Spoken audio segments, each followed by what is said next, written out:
Hello, my name is Luke Durback, and in this video I will be explaining how classical physics is a type of game theory.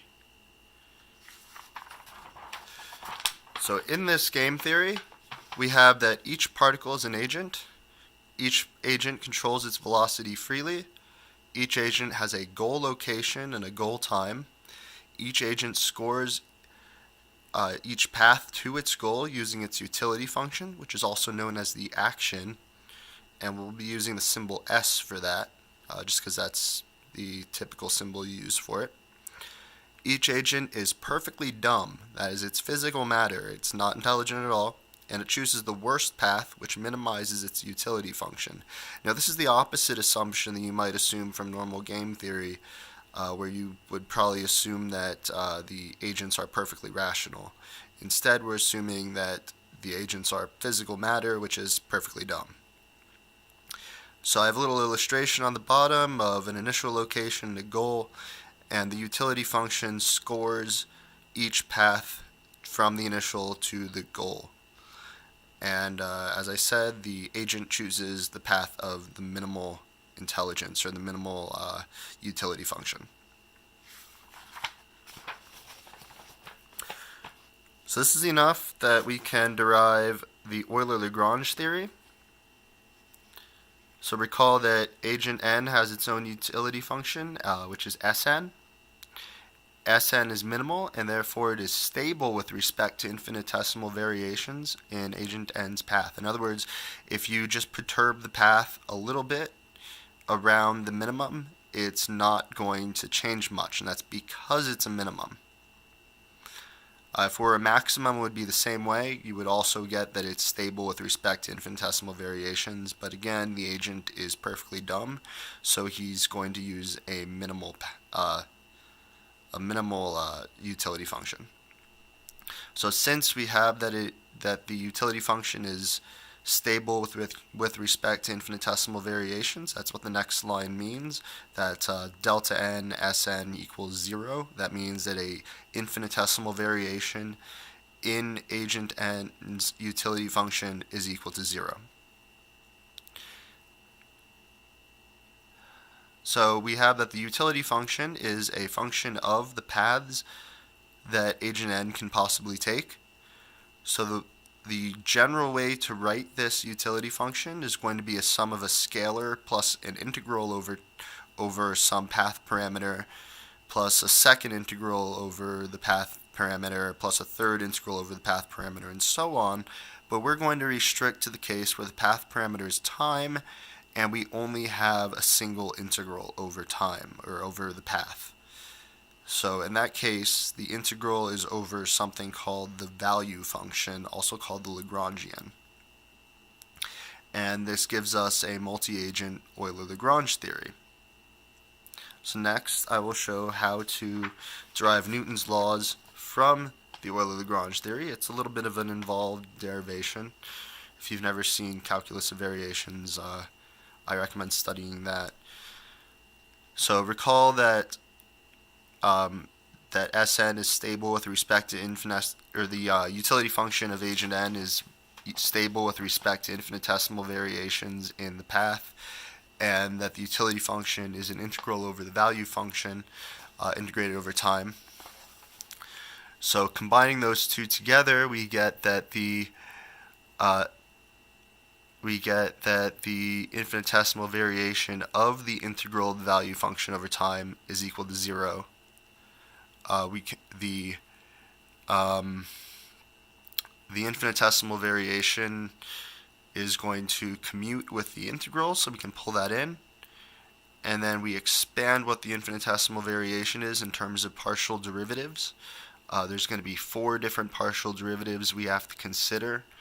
First with respect to position, then with respect to a change in position, then with respect to time, and then with respect to a change in time. And notice that rather than multiplying these by a change in position, for instance, or a change in the change in position, we're using the variation in position, the variation in the change in position, the variation in time, and the variation in the change in time.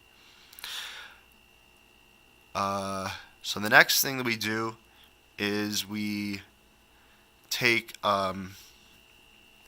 say, this term here, and we commute the variation with the change, and then we use Leibniz's rule to turn this whole thing into two terms. One of the terms is this times the variation in x. The other term is not shown because it turns out that when you integrate it, you get 0, and I forgot to write that down. Very sorry. I meant to write that down and then cross it out, but the other term you get is 0. Likewise, over here, we do the same trick with this term times our variation in the change in time, and that again gives us two terms, one which is 0, the other term which is this here. So now, by grouping all these terms together, we get two separate equations. This equaling 0 and this equaling 0, or we can write them as this term equals this term and this term equals this term. Now what we're going to do is we're going to define the first term here as being the force on agent n times the change in time. This term without the change part, without the differential part, we're going to define as being momentum of agent n. And then when we take its differential, we get the differential of the momentum. This term here, we're going to call, I use the letter Q for it. It's essentially like a heat term, and that's why I'm using the letter Q. This is basically the amount that the energy is changing over time, so it's kind of similar to a force, but rather than acting on momentum, it acts on energy.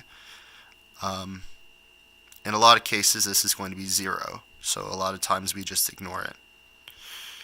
And this term, without the differential, I call that the negative of the energy, so that when we take the differential, we get the negative of the differential of the energy. So these two equations are almost Newton's laws. The only thing we're missing is that we need to restrict our value function to this form here as 1/2 times the mass times the velocity squared minus something called the potential energy, the potential function. And when we do that, we get that momentum is equal to mass times velocity, and force is equal to the negative gradient of the potential function. And that's all of Newton's laws right there, those equations. Not usually presented in that form. Usually you just have force equals mass times acceleration. But that comes from this equation here combined with this equation here. And usually we just have that the energy is constant, and that comes from this term here having no dependence on time. And that's it. That's how you can derive Newton's laws from a type of game theory. One thing that I haven't figured out yet, and so I haven't made any papers on that, is that you can also interpret this physics. You can interpret what force and momentum and energy and the such are in terms of rational utility theory. But I'm still working on that. But it is demanded from the fact that this is a game theory that there is an interpretation in terms of rational utility theory. So next video I'll be making will be to extend this and derive quantum mechanics also from a game theory, from essentially the same game theory with a little bit of a modification to it, a correction to it rather.